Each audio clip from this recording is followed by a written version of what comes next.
This is our watch cleaning machine, the ChronoClean hand cranked machine that I introduced in the last video. It's already loaded up with our watch parts.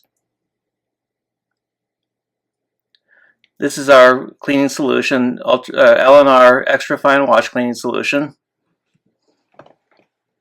And it has a yellowish color to it.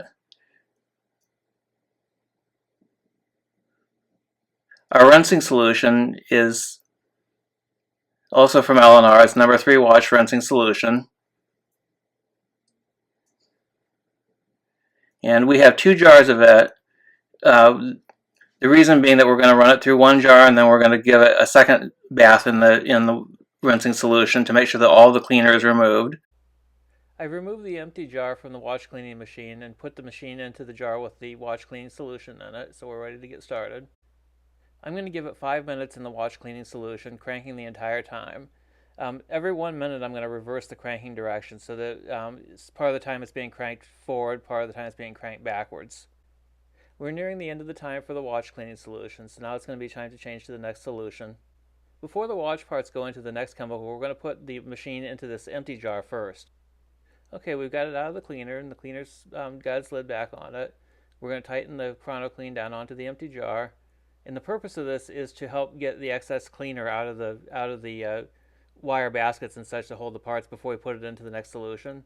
And you can see I've got it in there. There's nothing in there but just an empty jar, and I'm going to spin it at high speed for a minute or so to kind of spray off all the excess liquid that's caught up in those baskets.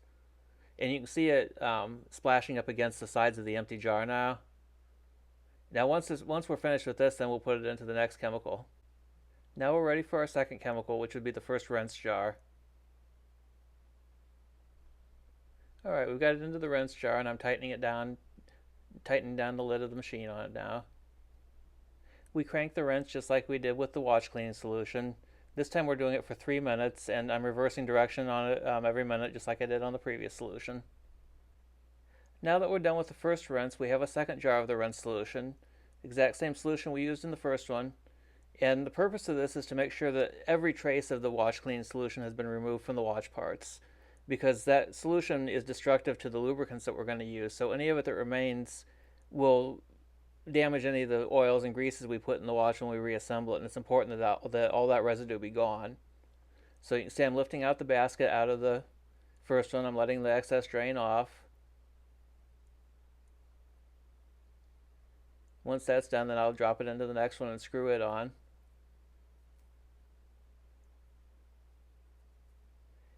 It's important to put the lids back on these as soon as you get done with each jar, because these chemicals, they smell really bad, especially the watch cleaning solution. The rinse isn't as bad, but both of them smell bad, and the vapors from them are highly toxic. You don't want to breathe that stuff very much. Now I'm tightening it down onto the ChronoClean, and we're going to do this just like we did the last one. I'm going to crank it for 3 minutes, alternating the direction every minute, and once it's done with that, then we will do the same thing we did with the watch cleaning solution. We'll use an empty jar to spin off the excess before we dry the parts. Okay, when we get to the end of the second rinse solution, we take another empty jar. This is a different one than the one we used for the cleaning solution because we don't want the chemicals to contaminate each other. We take out the basket and we let the excess drain off just like we did before, and then we'll drop it into the empty jar. Put the lid back on the rinse solution, and tighten the ChronoClean onto the empty jar. Spin off the excess to get it as dry as we can before we do the final drying stage. Now we're going to use an ordinary handheld hair dryer to dry the parts, and we're going to use this on a low heat setting, constantly moving it around so that the parts don't get too hot, and we want to make sure that we hit it from all angles.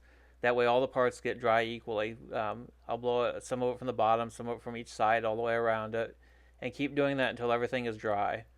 And it takes maybe 10 minutes or so of doing this to get everything completely dry, because you want not just the parts to be dry, but you need the baskets and the other parts of the ChronoClean all dry too, so that when you take it apart, no liquid from any of that stuff falls back onto the parts. So it's important for everything to be thoroughly dry. And the rinse solution will dry on its own without heat, but it can leave a residue if you don't use a little bit of heat with forced air. but you don't want it on a high heat. Higher heat can damage some parts of the watch. It can cause jewels to come loose and it can cause other problems. So make sure you set it on the lowest heat setting possible that your hairdryer offers.